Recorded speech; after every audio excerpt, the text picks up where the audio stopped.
Na-discover tong eternal life ba? Amen? So, karon, sugod ka sa pagpahalaga sa Ginoo sa mga bagko karon. I encourage you na magpadayon doon. Kadirihan ninyo, makita, wala ninyo masaksihan, tugod sa pagigugma sa Ginoo. Amen? Kinsay magtuo nga ang batan-ong kanhing nalambigit sa ilegal nga droga magsangyaw sa pulong sa Ginoo ngadto sa komunidad ilabi na sa kabatan-unan. Nangita ko kalipay sa mga pamilya na wala na ko na sinabi sa mga Family. kung gusto mo family. Nabot ko sa point na maliwanan na gamit na og drugs.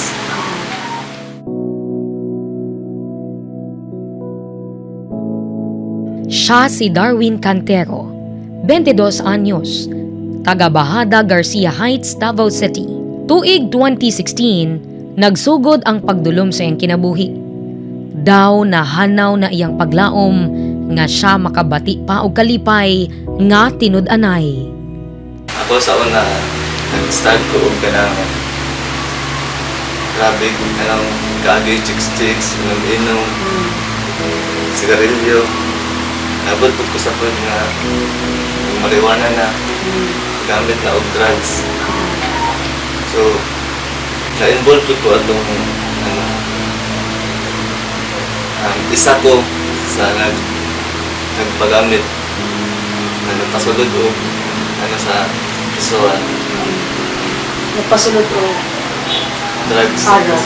So, ito nga point, ang medyo natok nigid ko. Ariya sa mga asal ko na abot. Tapos, nagdako ko nga wala inahan. Pakain ko nagbulag akong parents. Ako. Pero nagdako ko nga wala inahan. Kaya nasa gawas ang inahan. abroad. Pila edad mo, ulahin mo natin ba imong mama? 15, nangita ko kalipay sa mga pamilya na wala na ko na sinabi sa mga Family. kung gusto mo family. Gugma, kini ang iyang ginapangita. Wala niya nabati sa iyang pamilya kaniadto. Busa sa barkada ug sa mga bisyo kini naadto. Gawas sa droga ug ubang bisyo sa sayo nga pangidaron. Nalambigit usab kini sa sugal. 6 inom sa kasa ng ito. 6, Kinsa nag-influence imo ana sir? sa akong mga barkada na po, mga friends. So, decision ko na ko ito nga gusto ko na ko na hindi kay wala po ko naka-feel ng love na peace. Hindi ko mahimutang. So, kasi nagamit ko. Isa po ko sa bungiro. Ang tawagan na Kristo ka ng malunggal. So, may Kristo sa Adalba. Gusto ko sa sabong. Kahit to bude yung mga ko ano? Wala din mo alang-alang. Kanang kung di naman ako matawag na nagagamit ito drugs or medyo naka-testing na po na. So dito na ako na asa na ko naabot nasaan na ko ba? Kung i-describe mo ito nga period sa mong life, makonsider mo mong darkest past dito ni mo. Masulti ba rin mo? Nandito sa kahit ni medyo kung dito mag-end up in life for sure. Dito sa life. Mga pila to ka tuig na period sa imong kinabuhi, Darwin? So kung i-ano na tatanan is nag-start ko 2016 to 2019. Dito ko nagsugod ka na, dito ko na mo sa Bumiro, dito ko na mo Bisuhanon, dito ko nalulong sa pag-inom-inom, sa karilyo. Bisan pa man sa iyang nasinatian ug naagian sa milabay nga katuigan, nakabati si Darwin og kakapoy, kasaag sa kinabuhi ug nakapangutana ug naabagyud kini padulngan. Sa iyang pagkabatan-on, nagka-live-in partner usab kini. Apan human sa ilang panagbulag, didto nagsugod ang iyang pagpangita og kahayag nga wala niya nabati sa mga pangkalibutanong butang. Nato yung natunggan mong good. ako na po itong silingan kung isa ka parente nga nagsangyaw.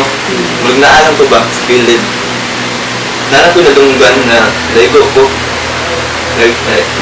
Nakasabot ko ba? Na-related ko ba? Na. So ano na ko sa self nga, asa na ko? Saan din ko? Layo ka na ako sa tinuod lang. So dito ko nagkasugod nga.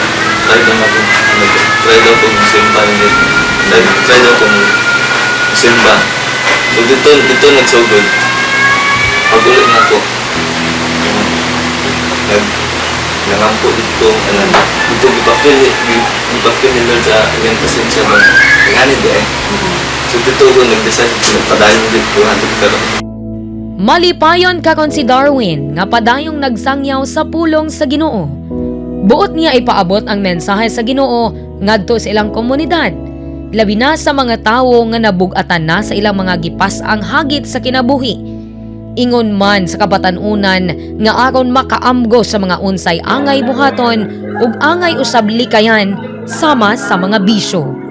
Sa mga tao nga nagigiagihan ako kadadto or sa mga nakita nako nga mga batan-on karon nga nagpalipay pa sa mga nautan sa mga na wala pa nila na-discover kung unsay purpose din sa lang kinabuhi. Kung paduon mo sa Ginoo kay ana sa Mateo 11:28 doon kamo kanato kamong tanan nagkapuyan ug gibug-atan sa inyong gipas-an. It means mga problema, mga pagsulay, mga family problem, mga gibug-atan sa inyong gipas-anan. Doon kamo kanato ug papahulayan ko kamo. Pinaagi usab sa suporta sa churchmates ni Darwin sama sa usa sa mga pastor sa Christ the Healer nga si Pastor Bobby Herona. Nakita niya ang dakong kabag-uhan karon sa kinabuhi sa maong batan-on. Si Darwin is very active in participating sa ang mga activities sa church. Dili lang ingon sa church but even sa community. So sa among church namin mga network wherein very active siya sa pag-invite ng visitors, even pag-share sa maayong balita sa mga communities. And even napon may ginatawag na a group which is Love Philippines Movement. It is an arm sa church wherein kami nag-help po dyan. Not even sa sulod sa simbahan but even outside sa communities. And we even have a target dyan na because the Word of God, dili lang siya taman sa sulod lang sa simbahan. Dili lang siya taman sa isang community, but I believe sa tibuok dyan dapat ma-spread. So, my message to all the youths right now, makain ko na napadyo'y pag-asa. No, dili pa ulahi ang tanan para sa kabaguhan. Maybe you are happy right now, maybe gina-enjoy lang nimo ang kinabuhi, but kabalo ko na na-enjoy ka ng empty void sa mga kasing-kasing pa na nagapangita ka unsa man joy kulang. And I tell you, the missing piece na imong ginapangita sa imong heart karon is Jesus Christ.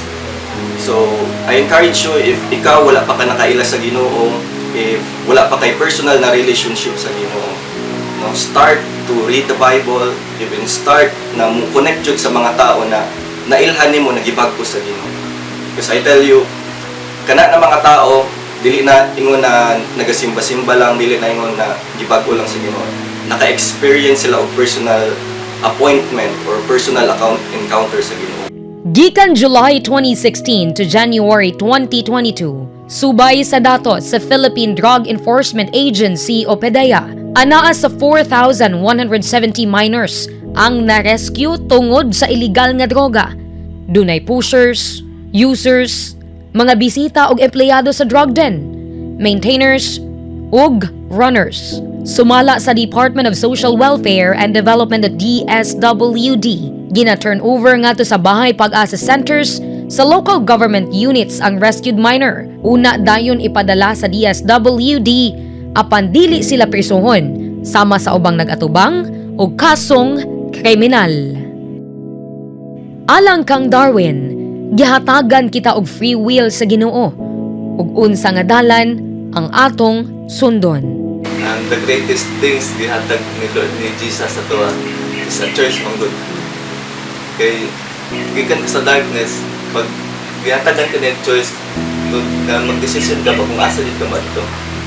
So choice na ko nga mo diri sa light. Wala ko nag-regret sa akong past. Kay katong past na yung ginaagihan mo to ang makahatag sa mong lesson learned.